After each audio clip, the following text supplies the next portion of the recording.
My name is Julie, and this is the story of how my life was turned upside down, not once but twice. I guess I should start from the beginning. I was born to loving parents, Larry and Joanna David, in a small suburban town. My dad was a journalist and my mom worked as a nurse. We weren't rich, but we were happy. Life was pretty normal until I turned 14, and then everything changed. It was a rainy Friday evening when my parents were driving home from a dinner party. I was at home with my grandma, watching some silly cartoon when the phone rang. I'll never forget the chill that went through me when I heard my grandma crying softly in the kitchen. The next few days were a blur. They told us Mom had died instantly in the crash. Dad survived, but just barely. When I finally saw him in the hospital, he was just a shadow of the man I once knew. His legs were crushed, and the doctor said he'd never walk again. "Julie," he whispered, reaching for my hand. "I'm so sorry, sweetie. I'm so sorry." I didn't understand why he was apologizing. It wasn't his fault. A drunk driver had crashed into their car. But as I got older, I realized he was sorry for what our lives had become, for the struggles we would face, for the mother I had lost, and for the father he thought he could no longer be. But my dad, Larry David, was stronger than he gave himself credit for. After he got out of the hospital and adjusted to life in a wheelchair, he threw himself into his work. He had always been a talented writer, and now he focused all his energy on his job as an editor at the city's major newspaper. As I entered my teenage years, Dad made sure I had everything I needed. He encouraged me to join clubs, make friends, and have as normal a life as possible. But the truth was, I preferred spending time with him. We watched old movies together, argued about books, and he helped me with my homework. When it was time for college, Dad insisted that I go away to school. "You need to spread your wings, kiddo," he said. "Don't worry about me. I'll be fine." I was hesitant, but I knew he was right, so I went off to college. I went to the State University of New York and studied accounting. That's where I met Emma, who became my best friend. Through Emma, I met her second cousin, Paul. Paul was kind and funny, and he didn't flinch when I told him about my dad. In fact, the first time he met Dad, they got along right away, bonding over their shared love of classic rock. Later, Paul told me, "Your dad is cool, and you're amazing for taking care of him all these years." I tried to play it off, but inside I was glowing. For the first time since the accident, I felt like maybe, just maybe, I could have a normal life. A life with love, laughter, and even a family of my own someday. After graduation, things started to fall into place like a puzzle. I got a job at the local tax service, and Paul started working as a long-haul truck driver. We dated for 4 years before he proposed to me on a crisp autumn evening in the park, where we had our first date. I was thrilled, but there was one thing I needed to make clear. "Yes, Paul, but I can't leave my dad. He needs me." Paul smiled wide and said, "I wouldn't have it any other way. We'll all live together. Your dad's apartment is big enough for the 3 of us, right?" The wedding was small but beautiful. Dad insisted on wheeling himself down the aisle to give me away. There wasn't a dry eye in the place. As I stood there holding Paul's hand, I felt like I was living a fairy tale. But every fairy tale has its villains, and mine came in the form of my mother-in-law, Mar, and my sister-in-law, Olivia. From the moment I met them, I could tell they didn't approve of me. "So, your father is handicapped?" Maria asked during our first meeting, wrinkling her nose like she smelled something bad. "He's disabled," I corrected, trying to stay calm. "But he works as an editor." "How nice," she interrupted, clearly not interested. Then she turned to Paul and asked, "Are you sure about this? There are so many nice girls from good families." I felt my face flush with anger and embarrassment, but Paul immediately defended me. "Mom, Julie is from a good family. Her dad's disability doesn't change that. I love her, and that's all that matters." That shut Maria up, but I could still see the disapproval in her eyes. Olivia, following her mother's lead, was just as cold towards me. After the wedding, true to his word, Paul moved in with Dad and me, and our life settled into a comfortable routine. I'd go to work at the tax office while Paul was on the road for days at a time. When he was home, we'd all have dinner together. But whenever Maria and Olivia visited, the atmosphere in our home changed. They acted like they owned the place, barely acknowledging Dad's presence. Once I overheard Maria whispering to Olivia, "It's a shame. Paul could have done so much better. Now he's stuck with this girl and her crippled father. What if they have children? Can you imagine the genes?" I was furious but kept quiet for Paul's sake. I tried to keep the peace, but it was getting harder and harder. One evening, after a particularly tense visit from Maria and Olivia, I broke down in tears. Paul found me in our bedroom crying. Hey, he said, pulling me into his arms. "What's wrong?" "Your mom and sister," I sobbed. "They hate me. They think I'm not good enough for you because of Dad." Paul's face hardened. "That's ridiculous. You and your dad are my family now. If they can't accept that, it's their problem, not ours." His words comforted me, but I couldn't shake the feeling that this was just the beginning of our troubles with Maria and Olivia. As the months went by, Paul's trucking business began to grow. He was always on the road, traveling across the country in his big rig. I missed him terribly when he was gone, but I focused on my work at the tax office and spent my evenings keeping Dad company.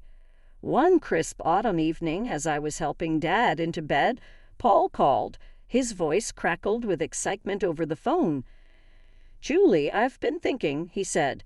"How would you feel about buying a townhouse? It would be easier for your dad to move around in a wheelchair.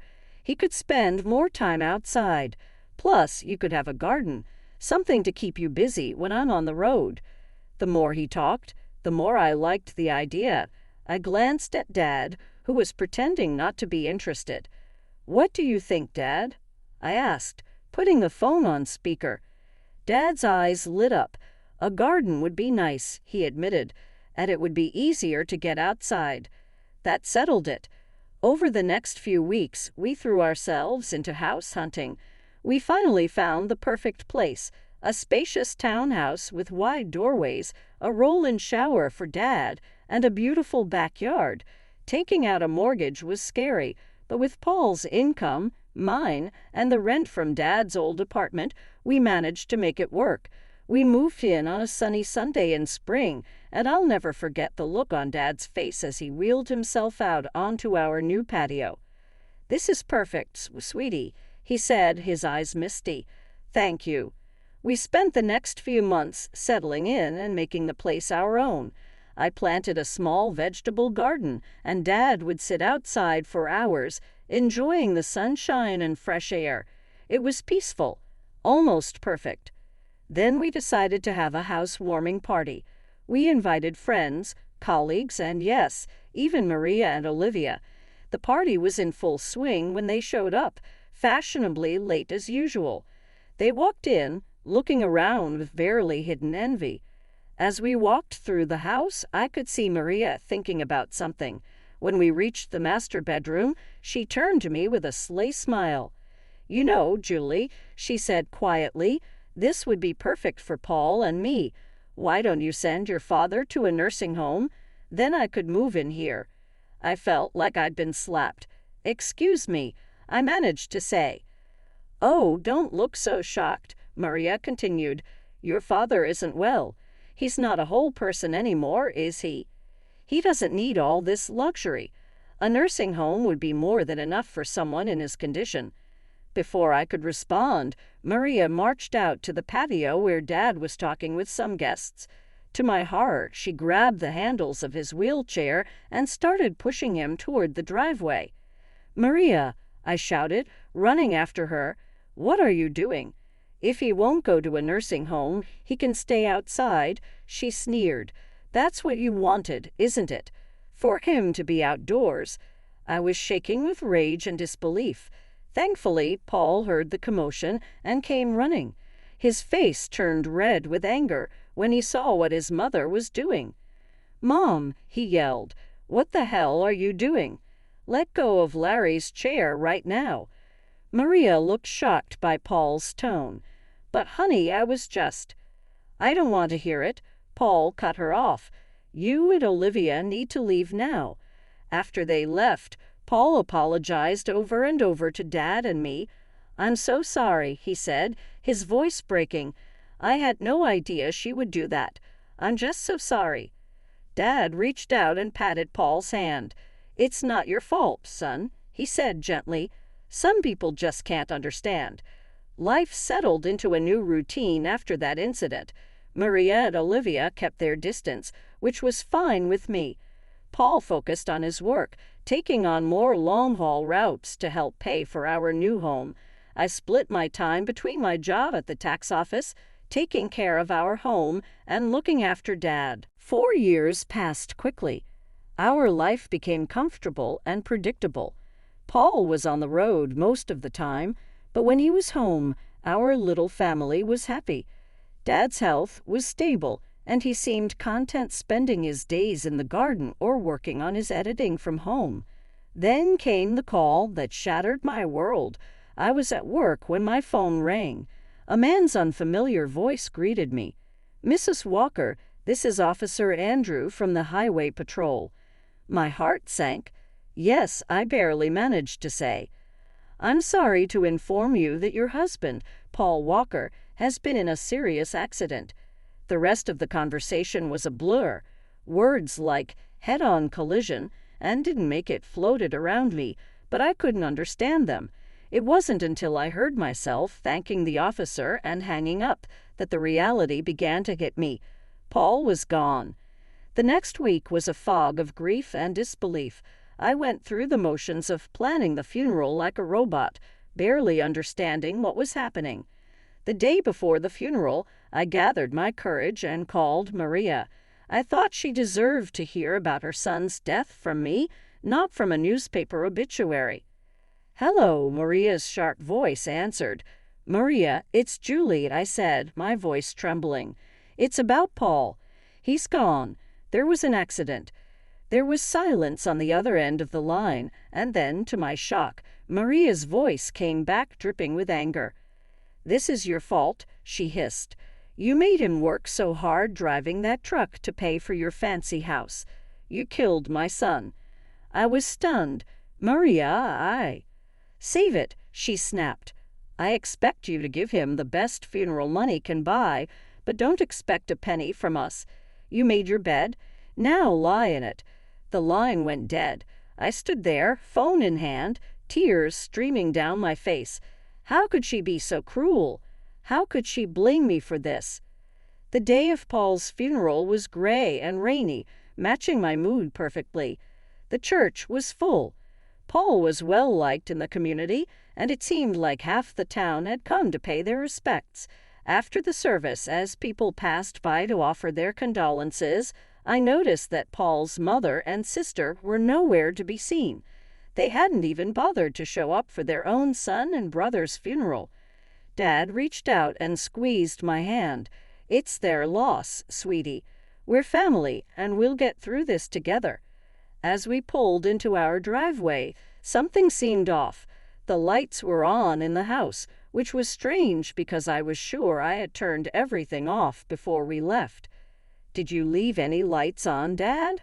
I asked, frowning. He shook his head. "No, I don't think so." As we got closer, I noticed movement inside the house. My heart started pounding. Were we being robbed on the day of Paul's funeral? I quickly helped Dad out of the car and into his wheelchair, my mind racing. Should I call the police? But as we approached the front door, I heard familiar voices inside. A chill ran down my spine as I recognized them. I pushed open the door to find Maria and Olivia in our living room, surrounded by boxes and pieces of furniture. "What the hell is going on here?" I demanded, my grief momentarily forgotten in the face of this outrageous intrusion. Maria turned to me, her face a mask of fake sympathy. "Oh, Julie, dear, we're just helping you pack up. After all, you can't possibly afford to keep this place now that Paul is gone." I was speechless. Olivia added, her voice sickeningly sweet, "Don't worry. You can go back to your father's apartment. It's cozy." I could feel the anger building inside me. "Get out," I said, my voice low and dangerous. "Get out of my house right now." Maria had the nerve to look offended. "This house belongs to us now. All of Paul's property does. We're his family, after all." "Like hell you are," I exploded. "Where were you today at his funeral?" "Oh, that's right. You couldn't be bothered to show up." Maria waved her hand dismissively. "We were busy making arrangements. Now be a good girl and start packing. We'll meet you out by tomorrow." I couldn't believe what I was hearing. These women hadn't shed a tear for Paul, hadn't even attended his funeral, and now they were trying to kick us out of our home. "I'm calling the police," I said, pulling out my phone. Maria and Olivia exchanged worried looks. They clearly hadn't expected me to fight back. "Now, Julie," Maria began, but I cut her off. "No," I said firmly. "You have exactly 10 minutes to get out of my house before I call the cops. This is my home. Paul and I bought it together. You have no right to be here." Maybe it was the steel in my voice or the fire in my eyes, but Maria and Olivia finally realized they had gone too far. They gathered their things and left, but not before Maria turned to me with a sneer. "This isn't over, Julie. You'll be hearing from our lawyers." The days after Paul's funeral were a blur of grief, anxiety, and paperwork. I threw myself into sorting out Paul's affairs, partly to keep busy and partly out of fear that Maria and Olivia would try to take what wasn't theirs. A week after the funeral, I received a call from a local law firm. My heart pounded as I answered, afraid it was Maria following through on her threat of legal action. "Mrs. Walker," a crisp professional voice said, "this is Scott Thompson from Thompson and Partners. I'm calling about your late husband's will." I felt a small flicker of hope. "His will? I didn't know he had one." "Yes, ma'am. Mr. Walker came to see us about 5 months ago. He asked that we contact you in the event of his passing." I scheduled an appointment for the next day, my mind spinning. Why hadn't Paul told me about this? What did it mean? The next morning, I wheeled Dad into Mr. Thompson's office. The lawyer greeted us warmly, his kind eyes crinkling at the corners. "Mrs. Walker, Mr. David, thank you for coming in," he said, gesturing for us to sit near his desk. "I'm sorry for your loss." Mr. Thompson opened a file on his desk. "Now, as I mentioned on the phone, your husband came to see us to draft his will. He was very clear about his wishes." I held my breath as Mr. Thompson began to read. "I, Paul Walker, being of sound mind, do hereby leave all my worldly possessions to my beloved wife, Julie Walker." I glanced at Dad, whose grip on my hand tightened. Mr. Thompson continued, "This includes our home, my truck, and all our savings. It is my wish that Julie use these resources to care for herself and her father, Larry David, whom I have come to love as my own." Tears streamed down my face. Even from beyond the grave, Paul was taking care of us. "There's more," Mr. Thompson said gently. "Mr. Walker left a letter for you." He handed me an envelope. With shaking hands, I opened it and began to read. "My dear Julie, if you're reading this, it means I'm gone. I'm so sorry for leaving you and Larry. Please know that you two are the best thing that ever happened to me. I made this will because I know how my mother and sister can be. I didn't want to worry you, but I needed to make sure you and Larry were protected if anything happened to me. You're my real family, Julie. You and Larry, not them. Take care of each other. Live your lives to the fullest and know that I'll always be watching over you.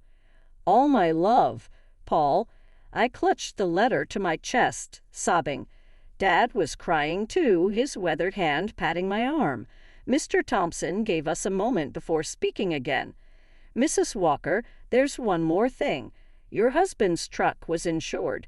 Given the circumstances of the accident, the insurance company will be paying out the full value of the policy." I looked up, sniffling. "What does that mean?" Mr. Thompson gave me a small smile. "It means you'll be receiving a large sum of money, enough to pay off your mortgage and more." As we left the lawyer's office, I felt like a weight had been lifted from my shoulders. We were going to be okay. Paul had made sure of it. As we pulled into our driveway, I noticed a familiar car parked on the street. My heart sank as I recognized Maria's sleek sedan. "Oh no," I muttered. "What now?" Sure enough, Maria and Olivia were waiting on our front porch. But this time I wasn't afraid. I had Paul's letter in my pocket and the strength of his love in my heart. "Julie," Maria began as we approached, her voice sickly sweet, "we need to talk about Paul's estate." I stood tall, looking her straight in the eye. "No, Maria, we don't. Paul left everything to me. It's all legal and official. And do you want to know why? Because we were his real family, not you. Now please leave. You're trespassing on my property." For once, Maria was speechless. Olivia tugged at her arm, whispering urgently. With one last venomous glare, they got in their car and drove away. The weeks after our meeting with the lawyer were busy. I threw myself into settling Paul's affairs, grateful for the distraction from my grief. The insurance payout came through, and just as Mr. Thompson had said, it was enough to pay off our mortgage with plenty left over. One afternoon, as I was going through Paul's desk, I found a small notebook. Curious, I opened it and saw pages filled with his messy handwriting. It was a journal of sorts, full of his thoughts and plans for our future. Thinking about starting a college fund for our future kids, one entry read, "I want to make sure they have the best start in life." My heart clenched. We had talked about having children someday, but had decided to wait until we were more financially stable. Now, reading Paul's private hopes and dreams, I felt a fresh wave of grief wash over me. "Oh, Paul," I whispered, holding the notebook close. We had so many plans. That night, I tossed and turned, unable to sleep. My mind kept drifting to the journal and the future we'd never have. When I finally drifted off, I dreamed of Paul. He was smiling, holding out his hand to me. "It's okay, Julie," he said in my dream. "Everything's going to be all right." I woke up the next morning feeling different. I couldn't quite figure out what it was, but something had changed. As I got ready for work, a wave of nausea hit me, and I barely made it to the bathroom in time. The morning sickness didn't go away in the days that followed. At first, I thought it was just stress and grief, but a small voice in the back of my mind suggested something else. After a week of this, I found myself in the pharmacy, staring at pregnancy tests with trembling hands. I bought one and hurried home. The 5 minutes I waited for the result felt like the longest of my life. When I finally looked at the test, there were 2 clear blue lines. I sank to the bathroom floor, overwhelmed by a mix of emotions, joy, fear, grief, and hope, all swirling together. "Julie," Dad's voice came through the door. "Everything okay in there?" I opened the door, tears streaming down my face. Dad's expression changed from concern to alarm. "What's wrong, sweetie?" he asked. I held up the test, my hand shaking. "I'm pregnant, Dad." I fell into his arms, sobbing. He held me, stroking my hair like he used to when I was a little girl. "It's okay," he murmured. "It's going to be okay. You're not alone. Julie, and this baby is a gift, a piece of Paul that will live on." His words hit me deeply. This baby was a part of Paul, a continuation of our love. Suddenly, the fear began to fade, replaced by a strong determination. "You're right," I said, wiping my eyes. "This baby is a gift, and we're going to be okay." Dad smiled, his eyes crinkling at the corners. "That's my girl. Now let's get you something to eat. You're eating for 2 now, after all." As we headed to the kitchen, I felt a sense of hope growing inside me. The road ahead would be challenging, But with my father by my side and Paul's child growing inside me, I knew we could face anything. As my belly grew with our child, I found strength I never knew I had. Dad was my rock, always there with a kind word or a helping hand. We settled into a new routine, just the two of us eagerly waiting for the arrival of the newest member of our little family. One sunny afternoon, as I was tending to the garden Dad and I had planted together, I heard a car pull up. My heart sank as I recognized Maria's sedan. What could they possibly want now? I walked to the front of the house, one hand instinctively resting on my swollen belly. Maria and Olivia stood on our porch, looking both comfortable and slightly desperate. "Julie," Maria began, her voice missing its usual sharpness, "we need to talk to you." I raised an eyebrow but said nothing, waiting for her to continue. Olivia spoke up, her eyes darting around nervously. "We've hit some hard times. We were wondering if we could stay in your father's old apartment just until we get back on our feet." I couldn't believe what I was hearing. After everything they had put us through, they had the nerve to ask for more. "I'm sorry," I said, my voice firm but calm. "That's not possible. I don't want to communicate with you anymore." Maria's eyes narrowed as they noticed my pregnant belly, her face twisted with shock and disgust. "You're pregnant," she spat. "Already? You little prostitute. I can't believe you've already found a new man. Paul's body isn't even cold in the ground." I felt a surge of anger, but pushed it down. I didn't bother explaining that it was Paul's child. I didn't want my baby to have such a grandmother and aunt. Instead, I smiled a small, secretive smile that seemed to unsettle Maria even more. "My personal life is none of your concern," I said calmly. "Now I think it's time for you to leave." Maria looked like she wanted to say more, but something in my expression must have stopped her. She turned on her heel, grabbing Olivia's arm. I watched as they drove away, feeling a sense of peace wash over me. I had stood my ground, protected my family, and kept my dignity.